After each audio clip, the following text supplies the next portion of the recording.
Hi, everybody. Welcome to another edition of Too Opinionated. Really excited today. I've got actor Reed Diamond with me. Welcome, Reed. Hey, man, Michael. It's so good to see you, buddy. I'm really happy to be here. I could have went with the Kraken. That's a much cooler name. Yeah, in fact, actually, I'd like to be referred to as the Kraken throughout the rest of this podcast. No, you can, because we're pals now, you can refer to me as Reed. We were just. You need to use that when you go for auditions. That's what you should just tell them ahead of time. What I prefer. Yeah. Kraken. I prefer the Kraken. Well, now, you can change stuff. I blew it, but I think, had I, when I joined the Screen Actors Guild in 1985, they have to ask you what your professional name's going to be. And I should have gone with the Kraken, or just Kraken. If I just been Kraken, I'd probably be a much bigger star right now. Because one name's work, man.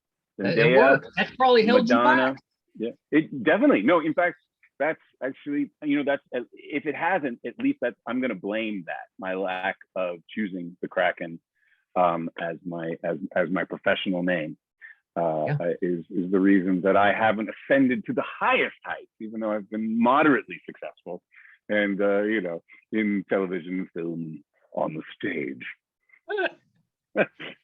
So I had forgotten. We had DB Sweeney on, and I had forgotten that he was in Memphis Belle. You were in Memphis Belle. Heck yeah, man. We were in Memphis Belle. That was my first big movie. I love DB. DB seems to be like, I'm always following him on podcasts.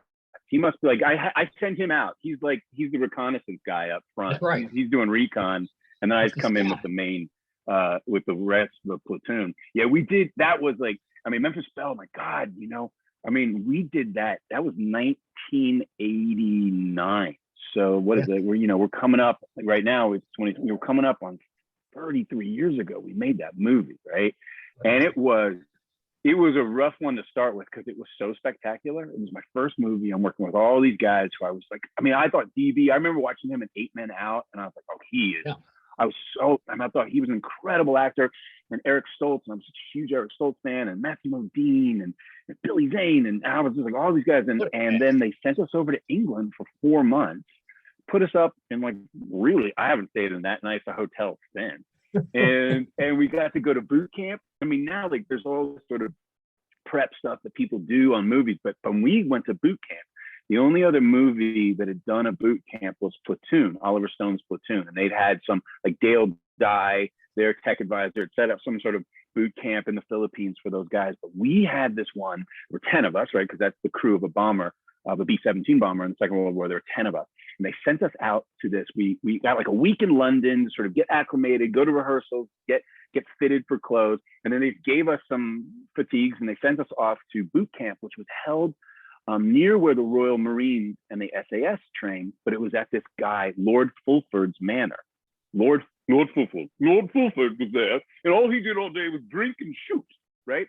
And we arrived, and I'm not talking because I'm not sure how much you're aware of the plight of the aristocracy in the UK, but what ended up happening is all these people were land rich, but they were sort of poor, and the upkeep, to maintain those houses.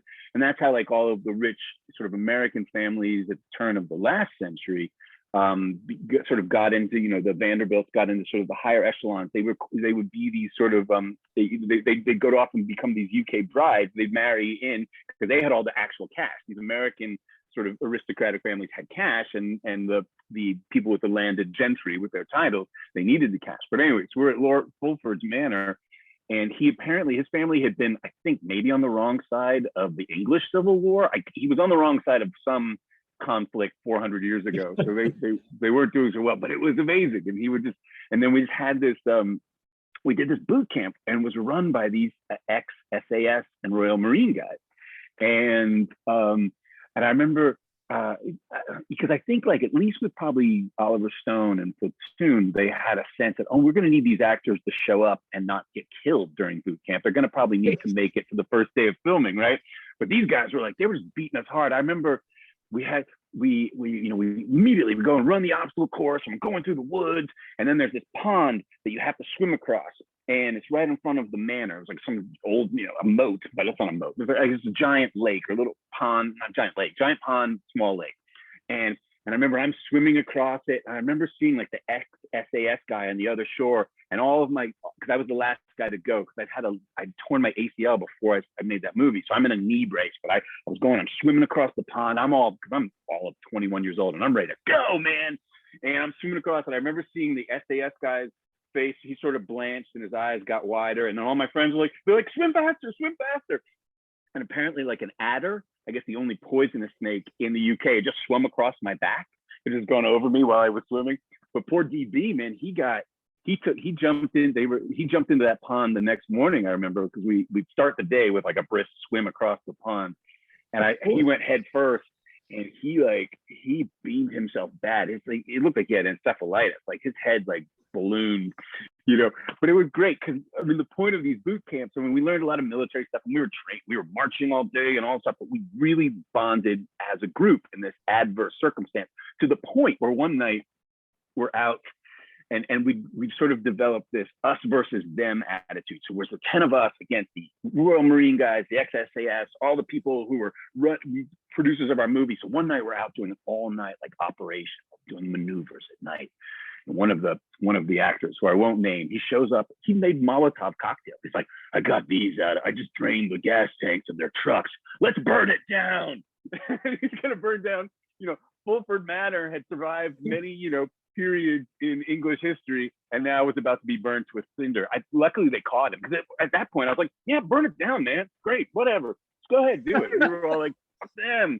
But he did it. Luckily, one of them caught him with the Molotov cocktails, and crisis was averted. But yeah, Memphis Belle, as a first film, was just such a gift.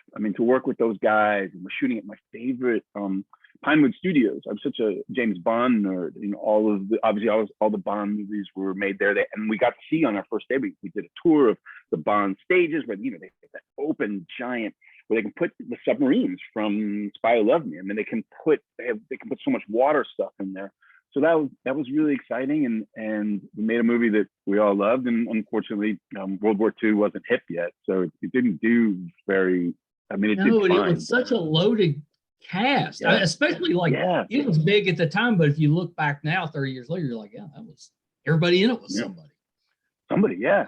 It was, and I was the newbie. I was sort of the greenest of the. I was still in drama school at the time, but I was so lucky to have that as my first movie. But then, of course, for years, everything paled in comparison. I was just constantly disappointed, right? Just because of that camaraderie. Some of those guys are my best friends in the world to this day, and we really went through boot camp together. Well, that's it. No, I always say, like, my two closest friends are Tate and Eric, and I think it's that night that one of the actors was going to burn down Fulford Manor.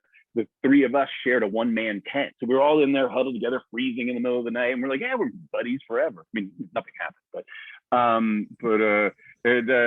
So it was extraordinary too. I feel really lucky, because for my first movie, as filmmaking has changed, that was still an all analog production, right? So there was no CGI yet.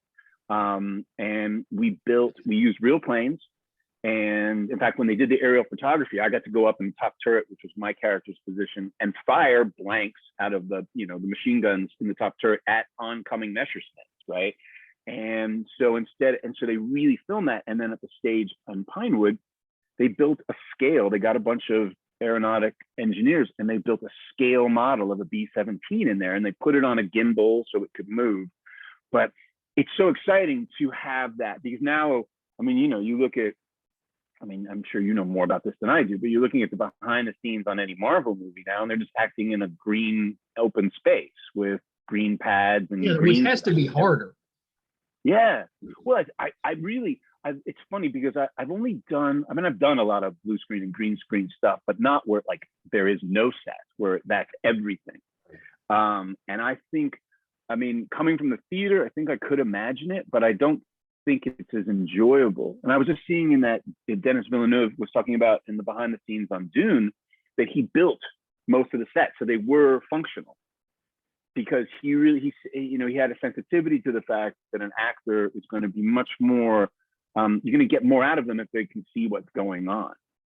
But yeah, and I think when you're talking science fiction or fantasy or superhero stuff, you're trying to imagine it anyway. It's that much more difficult if you're just doing it in an empty room or up against a screen. Oh yeah, and also, I mean, I'm impressed. Chris Hemsworth can knock it out of the park, and he's acting to nothing. And I haven't been. I look forward to that's going to come. I'm sure I'll have that challenge. But I certainly, the less I have to make up, the less pretending I have to do, the more fun it usually is. So yeah, so being in a real B-17 and all crammed in there and firing real guns, it was it's a dream come true. It's such a good movie. I think I saw it. I was probably freshman, sophomore in college at that time when it came out, 89. Okay, yeah. Somewhere in there. But we loved it. Yeah, we absolutely loved it. Oh yeah, I loved it, and we were lucky. We had a royal premiere. We didn't get Queen Elizabeth. We got the Duchess of Kent, but it was still the same thing. You drive up. Everyone had their own little. It was just. Like I say, it just ruined me, spoiled me forever, because we were just driving up in our own little Bentley limos and going to the royal premiere. It was funny because it was obviously, as I've said, my first movie, and a friend was sitting next to me, and at the end of the movie, I go, and she goes, "What'd you think?" And I said, "Well, I don't know, you couldn't hear me. Every time I spoke, you couldn't hear me." And she goes, "I could hear you." And then I realized every time I was on screen, I was so nervous that my heart in the audience was beating so loudly in my ears that I couldn't hear what I was saying. Because it was the first time I'd ever seen myself, not only on the big screen, but on a massive screen, one of those Leicester Square movie theaters. And so it was a pretty special experience. That I've had amazing experiences since then, but it was a great way to begin my career. What a way to start. Yeah. And so I jumped ahead just a little bit. Talk a little bit about what made you want to become an actor. How did you get into that? Yeah, I grew up in New York City, and my father was a television director at a local TV station there, Channel 9. So he didn't direct creative stuff, but he directed the news, and he directed a talk show that some trivia people may know called The Joe Franklin Show that was on for years. And so we weren't particularly well off, but he'd get a lot of free theater tickets because of the Joe Franklin Show. So we got to see a lot of plays on Broadway, musicals and plays, and I just was always interested. I loved the theater. I always loved dressing up and pretending and putting on shows and whatever that entailed. And so I think if I look back, well, in fact, I have very concrete evidence. In third grade, I was required to write an autobiography because 8-year-olds have so much to talk about. So I had to kind of fill it up, right? We'd done a bookbinding project, and now I had chapter 1, it begins, chapter 2, and then chapter 4, I entitled Chapter 4 is the Future. And I said, in the future, I'll have a van that looks like this, because it was the 70s and I wanted like a shag carpet van, right? Of course. I had one of those, right? You know what I'm talking about. So I drew a picture of my cool 70s van, and on the side it said, "Hey, the font," right? Because the font, I don't know. I thought that was cool. And then I turned the page, and it said, and I'd written, "And I will be an actor." And I drew a picture of myself dressed up like Hamlet on a stage, and I didn't even recall that I'd done it until I came home to my dad's place. Right after I'd finished Memphis, Belle, and I was cleaning out stuff because I was moving into an apartment with some friends from school, and I found it. And I had no recollection that I'd even known that. I'd known at 8 years old that that's what I was going to do. Nope. And then I really pursued it in earnest. When I got to high school, it's funny, I was just reconnecting with one of my drama teachers from high school on Facebook this weekend. And I was very fortunate at the time that the school that I went to in New York City suddenly had these two great theater teachers and this amazing drama program that just began the year that I came into high school. So we were doing really advanced productions. We're doing Amadeus, and we're doing The Crucible, and we're doing great musicals. We're doing really good stuff. And I dropped out in freshman year. On the first day, I went to Latin 3. And the only way I'd gotten to Latin 3, because I show up at Latin 3 with all the geniuses from my school. I went to a very competitive school, and there were a lot of really smart people, like perfect SAT score people, not me. And I show up there on the first day, and I got handed this piece of Cicero or whatever, and the old English Latin teacher was like, translate this.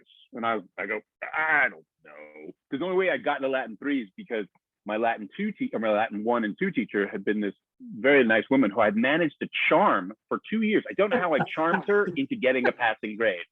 And there was something like, if you completed Latin 3, that you wouldn't have to take a language. But I look at it and I go, yeah, I'm not going to be able to do this. And he said, you're here under false pretenses. And so I immediately went downstairs and I canceled that class. And I go, I'll just sign up for Drama 1. And I signed up for Drama 1. It was this brand new, amazing drama teacher, man named Michael Gilbert. And that was it. And definitely by my sophomore year, he cast me as Birdie and Bye Bye Birdie, the first musical of the fall. And that was it. I was hooked. I knew it. I knew I was going to do it. And I didn't do anything else after that. So I would spend my summers doing summer stock. And then because I was in New York City, I was very fortunate that we did a production of The Diary of Anne Frank my senior year. And my first manager happened to come to the show. She was friends with somebody else in the show, or her kids were friends with somebody. So I had a manager by the spring of my senior year of high school. And I signed with them in the morning. I went to my first commercial audition that afternoon and got it. And I thought it was always going to be like that. So the first audition I ever went on in my entire life, I got it. And it spoiled you. They spoiled me. No, I've been ruined. I've been ruined by all these first experiences. I think there's a theme that we're getting to, Mike. But I thought I did this really cool Panasonic commercial that premiered during Live Aid. Do you remember Live Aid, 1985? Yeah, of course. I'm wide awake. I was thinking about you too. And then I was sort of off to the races, but I still wanted to finish my education. So I was sort of, for a while, I was an actor during the summer. So I went to college for 2 years down at the University of North Carolina, and I would work during the summers. I would just do commercials, really, and that would pay for school. And then sort of I kind of just really went to Chapel Hill to UNC to party. That's why I went there, because I had been the sort of really studious kid, and I spent all my summers at summer stock. Like, I want to party like regular people. So, but after about a year, I got super bored. I'd done enough, so I applied to Juilliard. I got an audition. Which is funny because the only reason I went to Juilliard or even applied to Juilliard, because I knew I had to leave UNC. I just knew I needed a drama program. I needed to become a better actor. And there'd been an article that Sunday in the Sunday New York Times Magazine about Yale and Juilliard. And Yale, you had to have already graduated college. It was a graduate program, but Juilliard, you could come at any time. And then at the time, in that 6-month period, my favorite actor in the world was William Hurt, and he'd gone to Juilliard. So I was like, okay, I'll apply to Juilliard. and I called them up and they go, hey, the application deadline was a couple of days ago. And I go, well, there's this new thing called FedEx. If I FedEx you my application, if I Federal Express you my application, will you give me an audition? And I got there the next day because of the magic of FedEx, and they gave me an audition. And I didn't know that it was a hard school to get into, so I was really chill during my audition because I managed to get into Juilliard, and I was there when I started Memphis Belle. So Memphis Belle, so I was still working as a summer actor. So my first summer at Juilliard, I did an after-school special, which is a really good one too, and that was.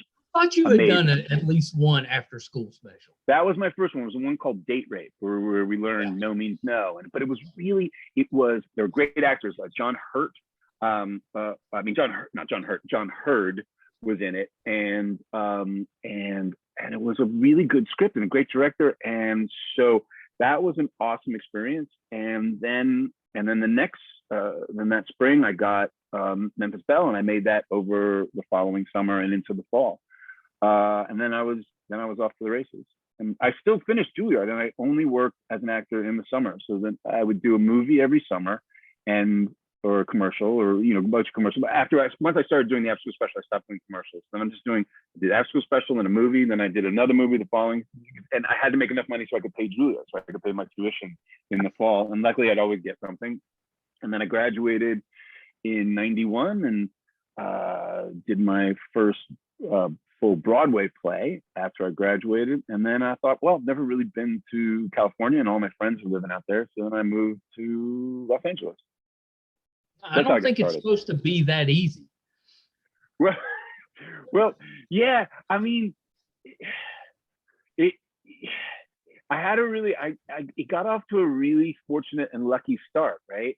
And I've been kicked in the balls a billion times in the last 32 years, right? You know, I've been taken down hard, and you know, and then I've had to learn to ride the waves and go up and down the hills, and that's sort of I think that's the sort of secret to longevity in this business. But yeah, I had an amazing start. Well, I think about it, my wife, who's the much more talented actor in the family, and she's infinitely more talented than I am. But we both started as teenagers. So I started at 16, 17, earning a living, and she started 15. She started on a series up here in Toronto. There's the snow, everybody. Nice. But I think we were such infinitely practical people that I firmly believe if things hadn't gone well for me right out the gate, like if I hadn't gotten my first audition and then started working right away, I'm going, oh, I'll just find another profession. Because we were such practical. I don't think our parents weren't always the most practical of people, but my wife and I were very practical. So if the world had said, no, we don't think you should be an actor, I would have done something else gladly. It was just that the idea of what that would be. Well, deep sea fisherman was my first backup. Nice. I was going because I really love fishing, and I was like, oh, I can make a life with this. I'll just do charters out of, you know, the Keys or something like that. And you know, that was also my plan if I ever had to go on the lam from the law. But nowadays, that's the first place they'd look. Some deep sea fishermen in the Keys. All those guys have definitely murdered somebody, right? I've seen that movie. I mean, yeah, of course you've seen that movie. There's a reason it's a movie. But yeah, no, I think, but I also knew that I kind of knew that it was gonna work out, just because I knew that I had some talent and I could see that adults and people I respected were no one discouraged me. I think that was probably the first indication that this was a decent avenue to pursue, because not one adult, when I said I was going to become an actor, said, oh, do you need to think about something practical? Like, oh, that's a great choice. You definitely should be an actor. And as I said, I was really fortunate to have this foundation in high school with this incredible program. And we were really, in a weird way, I was just telling these guys over Facebook this weekend, I remember they really drummed into us work ethic and being professional. And then, of course, as soon as I worked in my first few professional things in summer stock theater, I go, oh, these guys aren't quite as professional as we are. No one's taking it quite as seriously as we did. So they really, and I thank them. They gave me a foundation that I've kept to this day of how you approach the work and how seriously you take it. And so I was very fortunate, very fortunate. Don't you miss I miss all the causes from the 80s. Because we had like the Hands Across America, we had We Are the World, you had the Live Aid. There's always some type of cause going. Like when we were in school, it felt like every other week we were getting together in an assembly and doing something. Sure. Well, it's interesting you say that. That's interesting you say, because I think there's more causes now, but because we're so splintered in where we receive our information from, and I mean, you know, we're talking about a time in the 80s when there's still only 3 networks in the United States, right? That's right. And no internet. 3 major. So you're getting, and there's only certain papers of record, and there's only certain ways to get your information. So it's much easier for everyone to be on the same page. Yeah. And now there's a billion places to get that info from, and there's a lot of, but there you could really, I mean, it's funny, we were just over the holidays, we first watched the Do They Know It's Christmas, the Band-Aid song, right? Which I love. That's definitely my favorite, right? Yeah. But then there's the We Are the World grouping. And we were watching the behind the scenes on how they made that. And it's really impressive, you know, get all those people together and watch them under the tutelage of Quincy Jones. But then Live Aid, you had to watch it live, right? I remember we watched it live, and we would keep maxing out VHS tapes because we were trying to tape it too, so we'd have something to go back to. Oh man, I remember have that somebody so there well. to make the switch. Exactly, you got to make this. You had to do it yourself, and you're like hoping it doesn't happen in the middle of U2 or in the middle of like a band you really want to see, or if Led Zeppelin does reunite, we'll see what happens. Do you still have the tapes? Oh my God, I finally jettisoned all of my VHSs except for maybe a few of my original commercials, because that they don't even probably exist on those tapes anymore. But I know I finally, I probably should have kept them, but I think I have my original commercials and some little things that I did back in the VHS days. Yeah, I don't have a VHS player. I don't have anything to play it on. No. We held on to one for a long time, but of course, I've had one forever. Yeah. But now you don't even need a DVD player anymore. No, and I mean those things too. I got one just because SAG still sends the screeners on DVDs, so they can keep track of them and take you to jail if you let anyone else watch them. But I was like, I think aren't we streaming now? Aren't we streaming? Is that what we're doing? Everything's streaming. But I thought things would get better, and some things got better, some things got worse. Like my daughter, luckily, she never had a full stereo with the with the receiver and the turntable and the speakers, but she's got one from the 70s. She's got a vintage one. Nice. And it just sounds so much better, because I remember selling all my gear. The speakers that you had that rested on the floor and you had all stuff, and you go, oh no, it's definitely going to get better, right? Technology's improved. And you're like, oh no, it stinks. I should have held on to all of that. Those giant speakers, they have so much more soul and well, it sounds so much better. I think. Yeah, 100%. My first vehicle was like a 75 station wagon, and it had an 8-track player in it.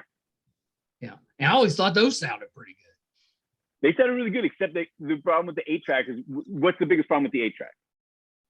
It's the switching in the middle of the song to go to the other track. It would, it was right in the middle. It would just because they couldn't control it, so they wouldn't. So as opposed to a cassette, right? It would switch in the middle of a song to the next thing. But they were cool. It was badass.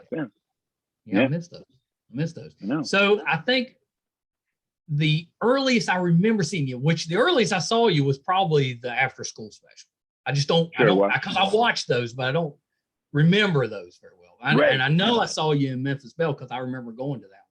But the one when I was older and really remembered you, recognized you in was Homicide. Yeah, Homicide, of course. Yeah. Well, that's one of my favorite shows. I mean, the cast was unbelievable. It came out, I think it was like a few years before The Wire came on the scene. But they're in the same city. It's the precursor. So it's written by, Homicide, Life on the Street, was based on a book by David Simon, creator of The Wire, called Homicide: A Year on the Killing Street. So he got embedded with a Baltimore detective unit for a year, and then the original show was taking his book and bringing those cases to life. Yeah, that was one of those dream jobs, because it's a funny story too. When I finally, we were saying I finished that play, I'd done the play in New York, and I moved to LA. And when I first get to LA, I had this existential crisis that I think a lot of actors have, where you're going, what am I doing? This is ridiculous. Well, this isn't a real job. This is, I dress up and I pretend, right? And I had this real crisis of who I was. And I thought, I've always, actually, this goes to your real question.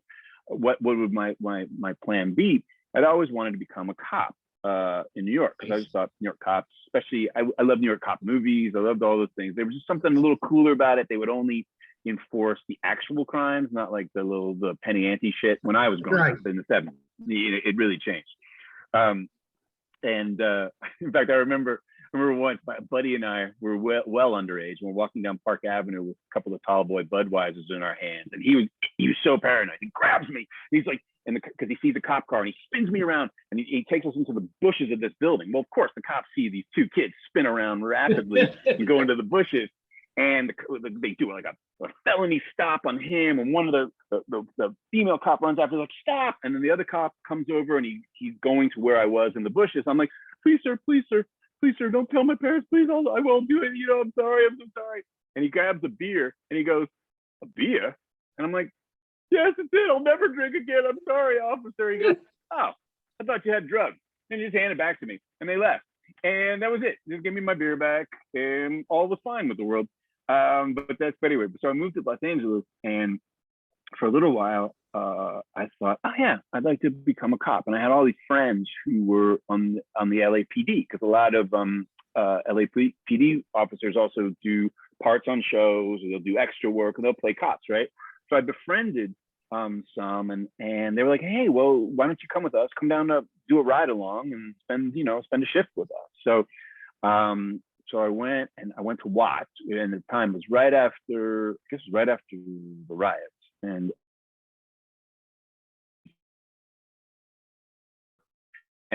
so I did a ride along with these cops, but then all the cops I worked with, all they wanted to do was become actors. All the cops want to be actors. I thought, okay, I really am, of course. And I really am an actor. It's my passion, and I don't want to be in one job for the rest of my life. And that's part of the joy of this. So, but I said, at that moment, I go, it's all to your Homicide story.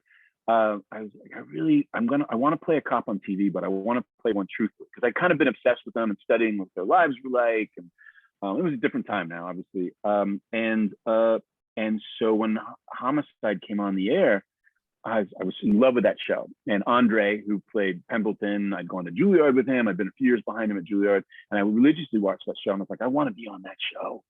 And when the audition came, I thought, oh, I want it so bad. So I was so excited for the audition. But of course, this was the early 90s. So I used to, before it all went gray, I used to be blonde. And I was a blonde-haired, blue-eyed kid. And no one wanted that in the early 90s. Every audition that I had, literally the breakdown would say a Johnny Depp type. Every audition was like a Johnny Depp type. We're looking for a Johnny Depp type. So in fact, when I started auditioning for TV, for pilots, I would wait. I would never go out the first week of auditions, because pilot season used to be this long period of time. I was like, no, you need to see every Johnny Depp type in Los Angeles, and then I'll come. And that's how I got all those jobs. Because they were like, no, we want a Johnny Depp type. And then like they didn't want any of the Johnny Depp types. And then I'd come in like, oh, actually, we'll just take this actor because we like what he's doing. So anyway, so I auditioned for Homicide, and luckily they were willing to take a blonde-haired, blue-eyed guy. Now, I think we haven't, Tom and I, the executive producer, and haven't talked about this at length, but I think they got more than they could handle, because I think I was brought on to maybe be like a little hunky eye candy. Which is not how I saw myself at all at the time, because I was like, I'm a serious cop. And I knew everything. I knew everything about police work and being a detective. I was obsessed with it. I've been preparing for this part for like 3 years. So when I got there, the character radically shifted, because originally I remember Tom described him as a frat boy with a gun. And I was not interested in that at all. And then he morphed, and it became such an amazing character, right? Like he went through, and it was amazing. And I remember too, it was because I was really sort of the first, I was the first new detective on the show. And there was a lot of hostility towards me when I first joined that show from the community, because it was one of the first shows that had an online group, but also just the reviewers at first. I remember being referred to as the thick-necked Reed Diamond, and the Baltimore Sun did this horrible caricature of me where I looked like Moose from Archie Comics, and then cut to like 3 years later when I left the show, then the Baltimore Sun did this beautiful like one page, like, we can't believe he's going, look what he brought to the show, and blah, blah, blah. So it's interesting, how your fortunes change. But that was a magical show, because I so wanted to be on it. And you're working with those amazing actors and those incredible scripts, and with great directors, and you're in Baltimore, everything's on location. So that was another just peak of, peak of my career. Creatively, it was. Personally, it was a terrible time in my life, but creatively, it was really awesome. And then David got to go on after that and make The Wire, which the pilot directed by Clark Johnson, who played my partner on Homicide. You know, who he did the pilot for The Wire. He did the pilot for Shield, for The Shield, and then The Wire was able to take everything that we couldn't do on network television, because it's hard to remember if you're of a certain age, but back in the 90s, still, there was no, HBO hadn't happened yet, and basic cable hadn't happened in the same way. So you were still trying to make cutting edge drama and or comedy on the networks, because that was the only game in town. So Homicide was being as edgy as they could, but we couldn't curse, we couldn't do certain things. And then suddenly this whole other world opened up. HBO obviously was the first, and then the other cable networks, and then basic cable, and then the streamers now, where we are today, where now suddenly you have this much more creative freedom and leeway that you didn't have back when there were 3, or when we started Homicide, there was 4, because now Fox had started up as a network. So it was a different time. But it was interesting, you know, I always think about that show, you know, Homicide, we were always on the bubble of being canceled. Right. Because we only averaged like about 19 million viewers a week. Right? Exactly, right? You know, you're going like only, you know, now you know, Mad Men finale hopes they can get 2 million, right? You're just going, they're praying, but it was just a different time. And I was very lucky to be part of that. Do you think you would have been received better initially if you had taken the name The Kraken back then? Oh, yeah. If I had gone by the Kraken, then people wouldn't, you know, if you show up and they go, you're the Kraken. First of all, if I'd established myself as the Kraken, I'd have to have a little more backup for that. So I probably would have gotten into BJJ earlier, some other striking, you know, so I'm going to be, because if you're going to the Kraken, you're ready to mess people's stuff up, right? And no one would mess with the Kraken. And they would just be like, and I'd have the AD when it's time for me to, they would just say, release the Kraken. And then I would come out of my trailer and I would come to set, I'd kill the scene, and then go back. I mean, that's the ultimate bad cop, right? You have the good cop, bad cop. You know, don't make me unleash my partner, the Kraken. No, dude, you just give me a good idea. That's what I'm going to call my shadow self, my bad side. Don't make me release the Kraken. That's right. Yeah, there you go. Thank you. Thanks, Mike. See, no matter what we get out of this, I've gotten a lot out of it. There you go. Yeah, I'm glad I could contribute. Yeah. So when you were on The Shield, I remember watching that, because it was another one. It was kind of new to that type of show on TV. And then, you know, you have this role in that, you know, in the pilot and stuff, and then you're gone.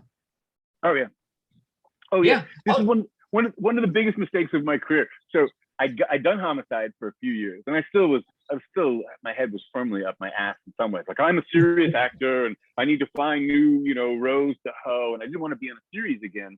And The Shield was sort of the next iteration, because that predated The Wire. So The Shield was sort of the next iteration. That was on FX. And Sean, you know, who wrote The Shield, he'd been a huge Homicide fan. So now he's writing this great sort of LA-based sort of all of the trials and tribulations that happened to the LAPD and the Rampart Division in the 90s. And he's writing a script sort of spearheaded from that. And my buddy Clark, who played my partner Meldrick on Homicide, he's directing. And he goes, okay, here's what we're going to do. You're going to be in the show, and everyone's going to think you're a regular, and then we're going to kill you at the end. Sorry, spoiler alert, but it was 22 years ago, 20 years ago. Right. It's on you if you haven't seen it yet. It's on you if you haven't seen The Shield.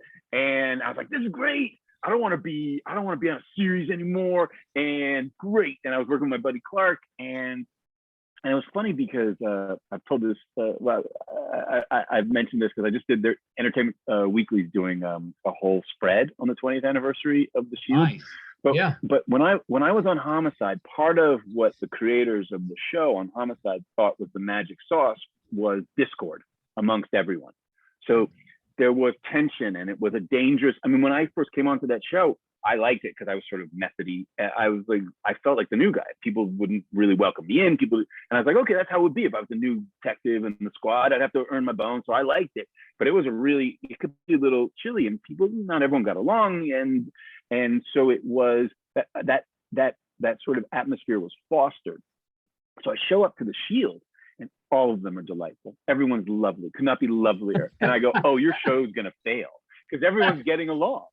And then I see the pilot and I'm like, this is amazing. And everyone was really nice. I was like, maybe that's the way it can be. And that changed everything. So from after that, I was like, no, I only want to work with nice people and have a good time. Because I believe this myth that there's some creativity in Discord, but I feel like it's almost 1 billion% the opposite. Yeah. I wouldn't want to work with them. No, now, and it's so much more fun because you need to have a safe environment to do all the stuff that you're going to do. And it's good. I'm an inherently supportive and sweet guy. So I tried to be like tougher in that environment. And it's not really my nature. I'm like, hey, we're all putting on a show together. I love you, man. That's me. So that's I was able for all of the 2000s for this millennia, I'm able to really let myself be myself at work and much more satisfying and fun. Well, yeah. So yeah, man. Okay, so I love Jones Dollhouse, right? Oh yeah. And then you were in Much Ado About Nothing. So my question is, were you in that group that was going over to Whedon's house and having the little Shakespeare get-togethers? Oh man, I wish, right? So I'm at my house. My wife she's probably 3 months pregnant, and I get a call. We're in Los Angeles, and I get a call. Joss Whedon would like you to come and do one scene in the Dollhouse pilot. That was it. I just got a call, and I go, "Oh, great!" And I'm at that point, I was like, I would just say yes to anything because I started going like, "Oh, there's so many great things come from saying yes." Because in the '90s, I said no a lot. In the 2000s, all I do is say yes. I was like, and I've always wanted to work with Joss Whedon. I can't believe I haven't. And so I just had one scene. Lawrence Dominic, my character, was just in one scene in the pilot. So I show up and there's Olivia, and we're doing the scene, and we're just gelling. And I had an instinctual thing about this character. And then Joss and I suddenly I'm there for one scene, shooting one scene. It takes 5 hours, And he's like, "Hey, well, let me show you the set." And we're walking on the set. I'm like, "This looks like Blofield's, lair. This is amazing." And we're hitting it off. And I just do the scene, and then it's the pilot. So you have to wait, see if you get picked up, and then they come back in the fall. I guess they knew they had to pick up his job. So I guess they knew they were coming back in September or end of August, and this is May now. When I'm walking to my car on the Fox lot with Olivia, and she's like, "Okay, I'll see you in August." And I'm like, "I don't think so. I'm only here for one scene." So I was like, "Okay." And then suddenly I'm there. I'm on the show, and we just hit it off. And I love that. I creatively another a massive high point. I loved all those people. I love that character.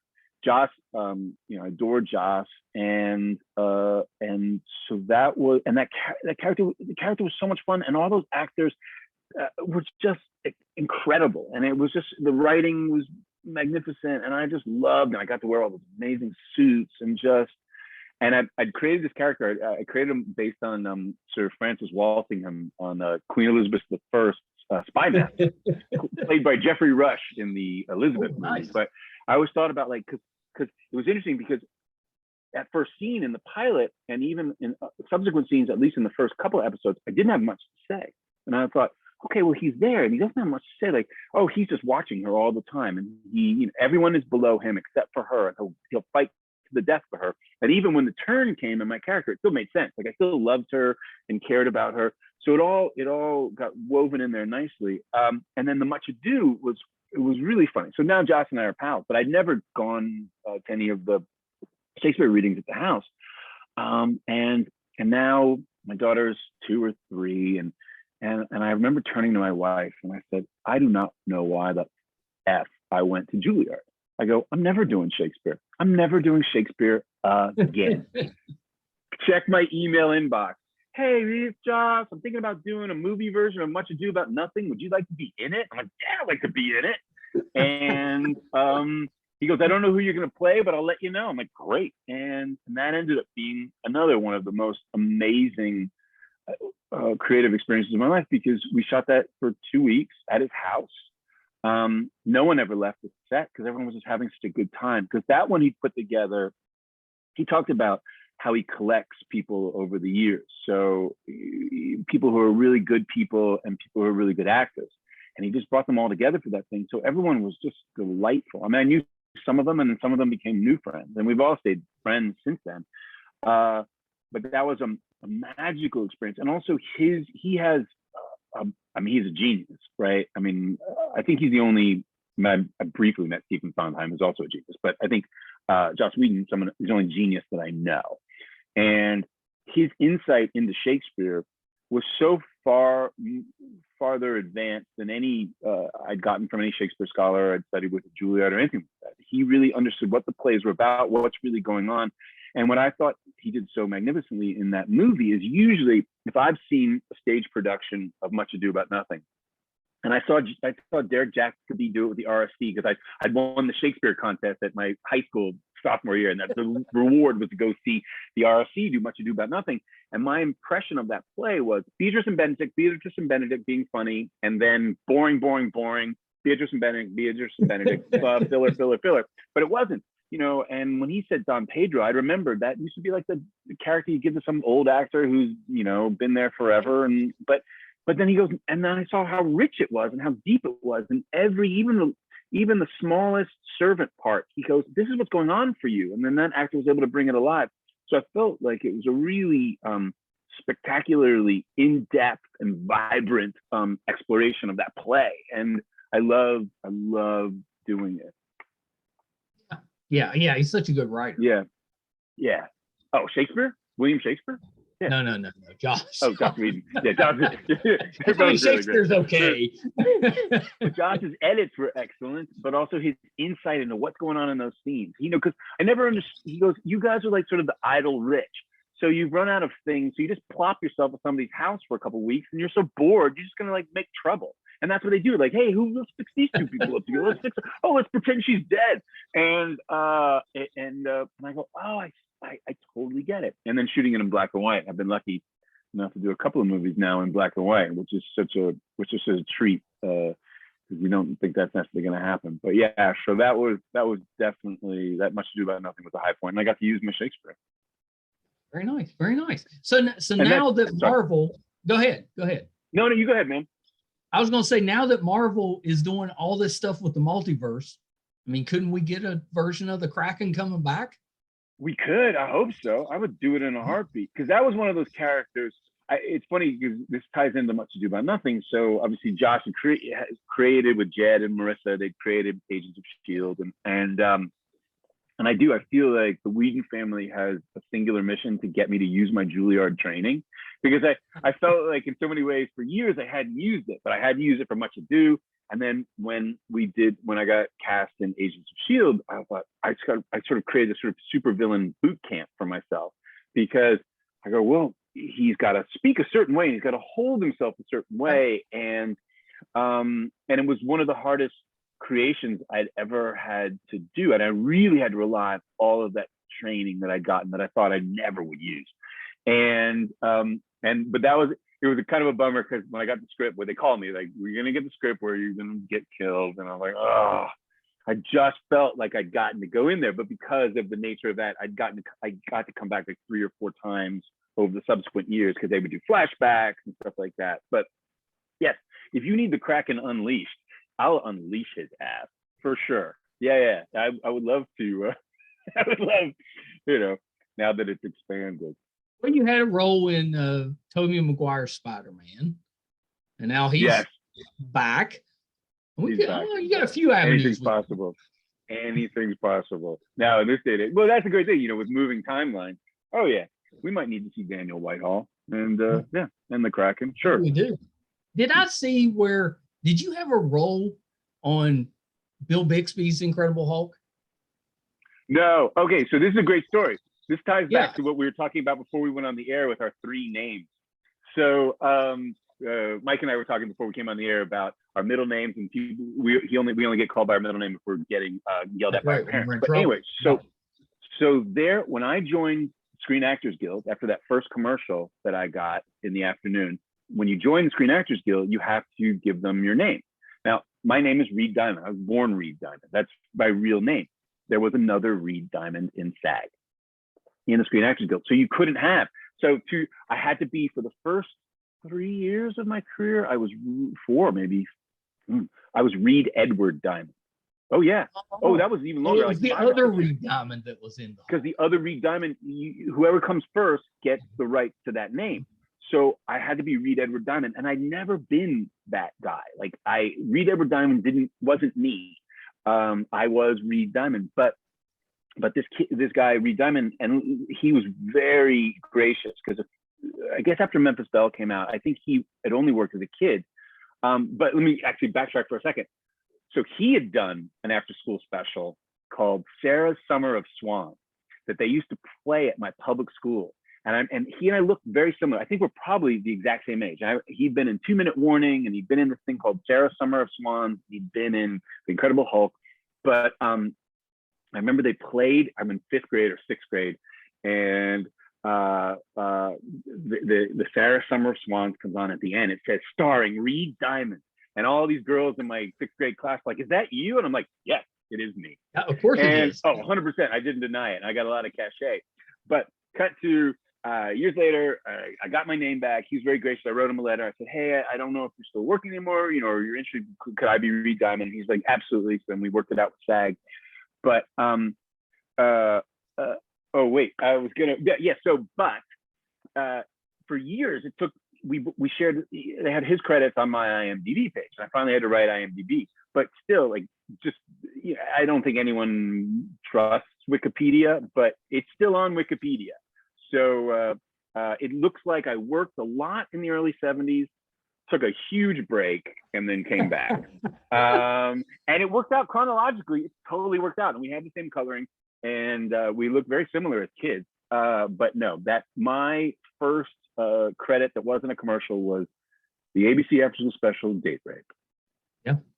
All right. Very good. I'm glad I asked that question because it seemed weird to me because I was like, well, that seems like a long time ago. Yeah. Oh yeah. And people still no. That's so funny. Even cut to. I remember when the DVD of Memphis Belle finally came out, and I watched the special features, and it had, in my bio, it had his credit. Like, no one at Warner Brothers had taken the time to be like, hey, Reed, is this you? And it's like, it's not me, man. It's not me. But that it keeps it fun, and then we get something silly to talk about. And we can talk about it. We'll talk about it. So I'm watching, we're the last year and a half, all we've been doing is trying to find things to watch, because right. Free time. So I've been watching Girl in the Woods, and you showed up on there. Yeah, man.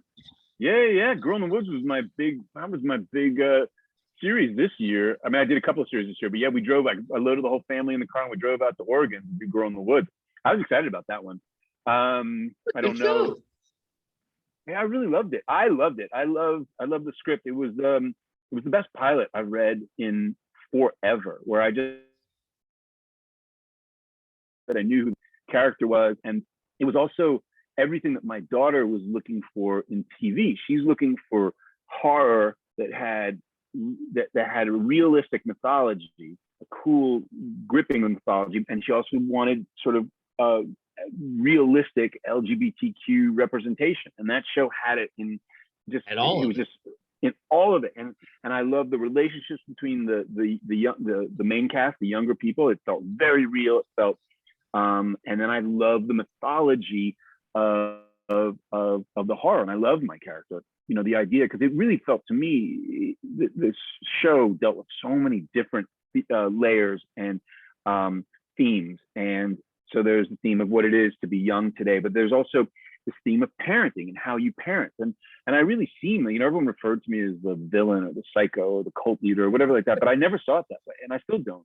I was like, I realized he's guarding a portal to the underworld, and it's a pretty heavy responsibility, and you can't just sort of like participation trophy your daughter into that job. She's gonna have to freaking earn it, right? She's gonna have to be able to handle Hades, right?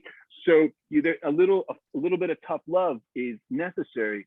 So I love shooting it, and it was one of I haven't been that excited about a project in a long time.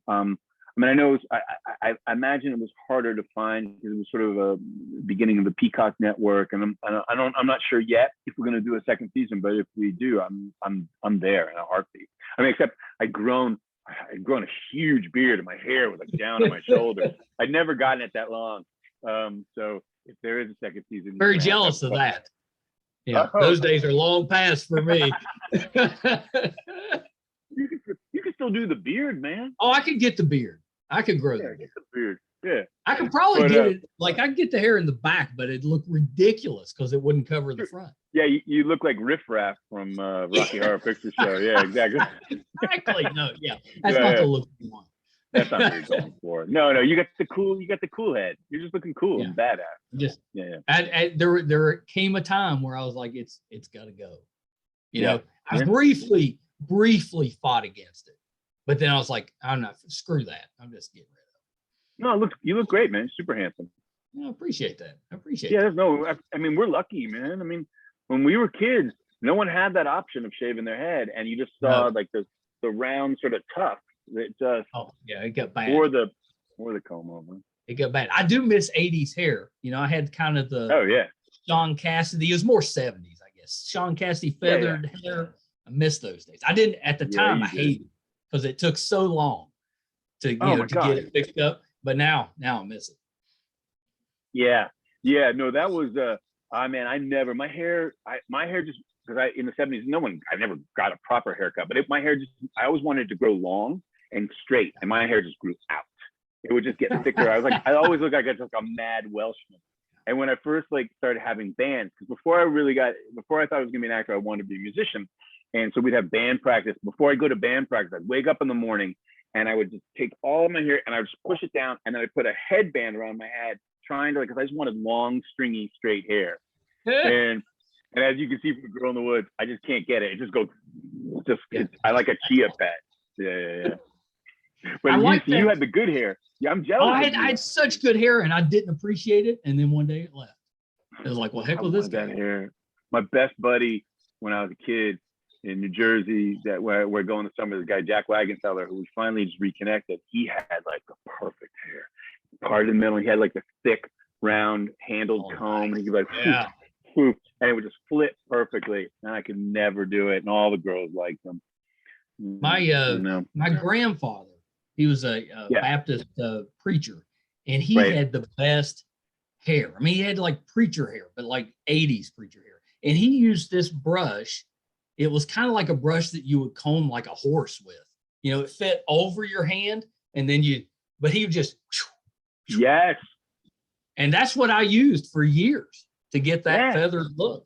Yeah, those brushes were super popular. You'd see them. Yeah, you fit them over your hand. Then they started making them out of plastic too, and you could put it. Yeah, that's what it was. It was a plastic one. Yeah, of course. Yeah, it worked. Damn. So Girl in the Woods.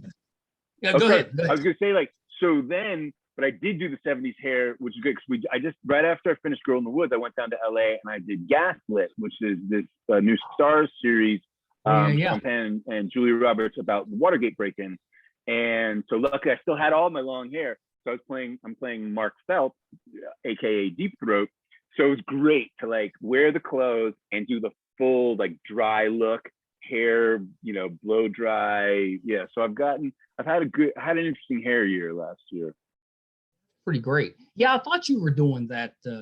When's that one coming out? Because have you finished? I imagine that's coming out in the pretty soon, maybe in the next couple of months, because it looks great. We just did post on it. It looks amazing, and that was fun because I'm a Watergate nerd.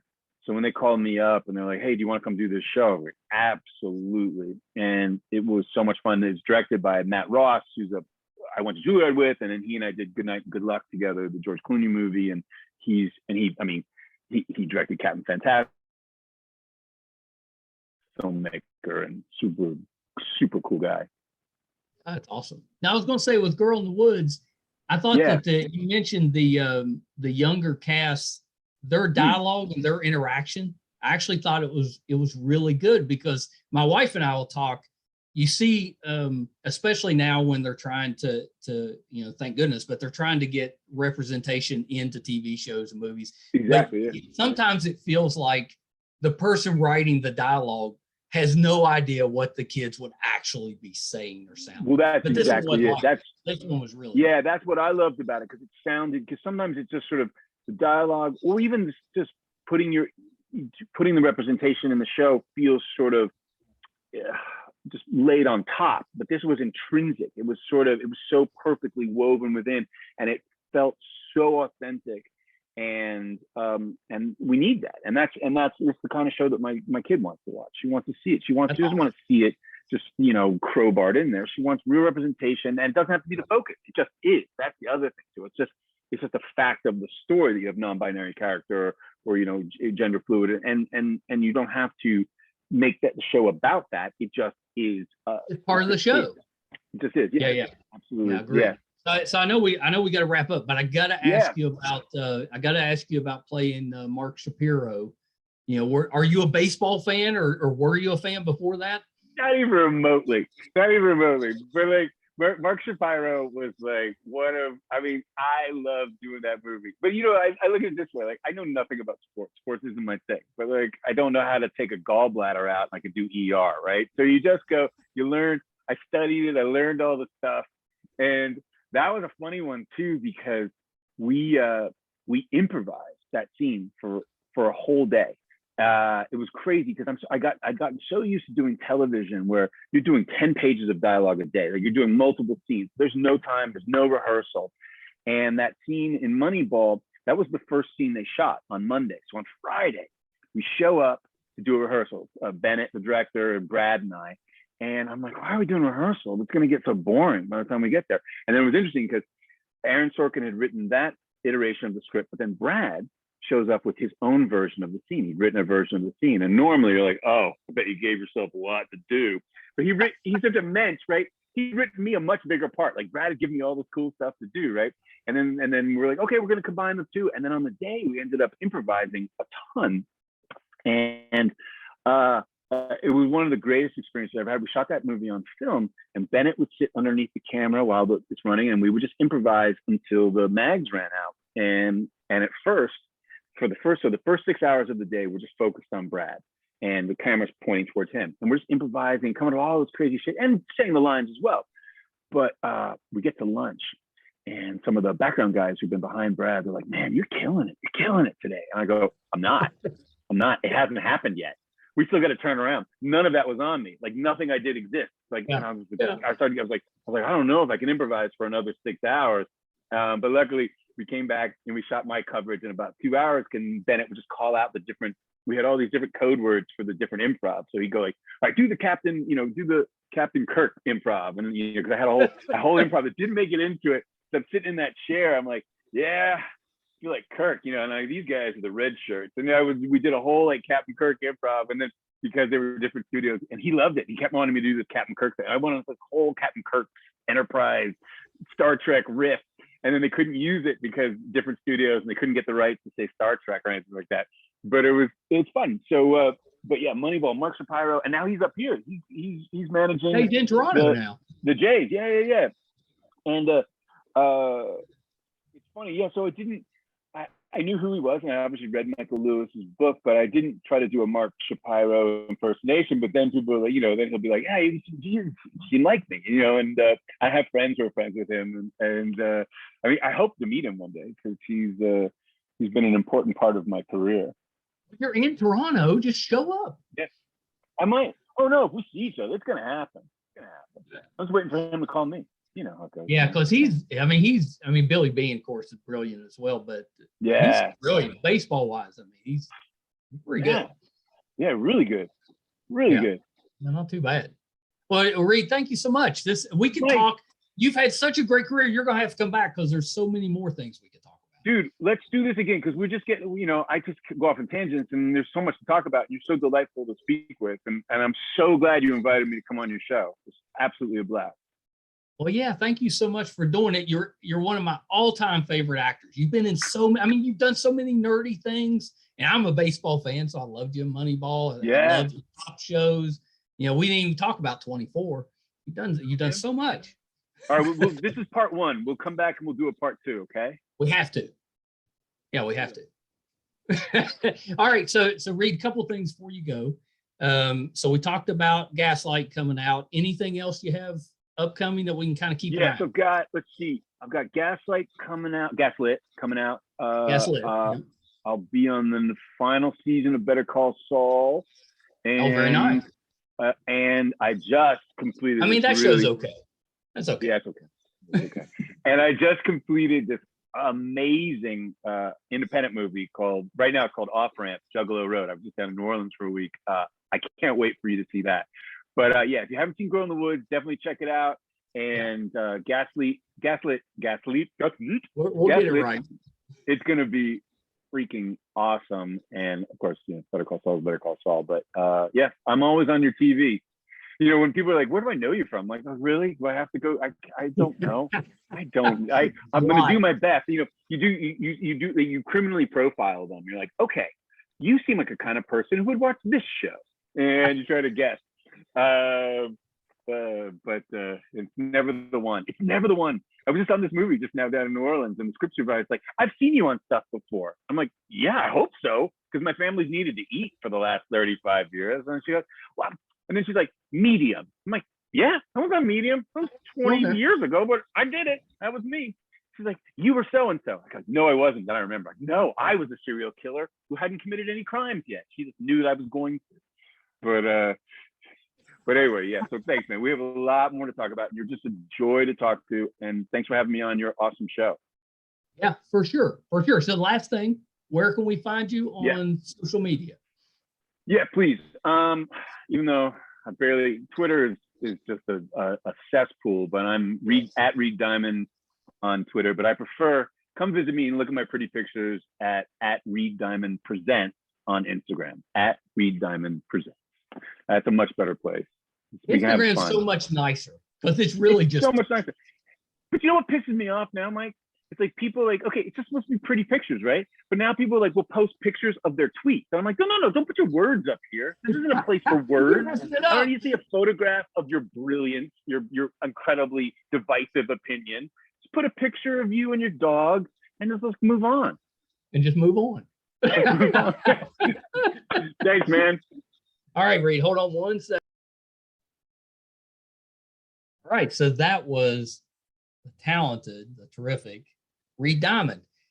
So many things to talk about with him. I didn't get to some of my favorite roles that he has had. I loved him in The Terror. I loved him in 13 Reasons Why. We didn't get to talk about Bosch. I had Amy Aquino was on last week, and he had such a great role on Bosch, and we didn't get to talk about that. He had to play the FBI agent on Bones. I mentioned 24, but we didn't really get to talk about it. So many good roles. We're just gonna have to bring him back because there's so much more to talk with. One of my all-time favorite actors. I was so thrilled and honored that he agreed to come on the show. I couldn't believe it. He was so nice. He emailed me directly, which is always a real pleasure. It doesn't happen all that often. So when an actor emails you directly, it's really, really terrific. Thank you guys so much for tuning in again this week. Really appreciate that. Definitely do not take you guys for granted. If you haven't done so yet, we're trying to grow our YouTube channel, the video version of this podcast. So if you are so inclined, if you could like and subscribe, it's YouTube Meisterkhan Pod. Really appreciate that. You can find all 330 or so episodes, audio and video, on our website, Meisterkhan.com. If we're doing anything in studio, if we're going on location, if we're going to conventions, whatever we have going on, it'll be on the website, Meisterkhan.com. There's also a really fun blog. If you're geeky, it's well written. My son Brett does it. It's terrific. You'll love that. It's on Meisterkhan.com. So definitely check that out. Until next time, thank you guys so much. Bye, everybody.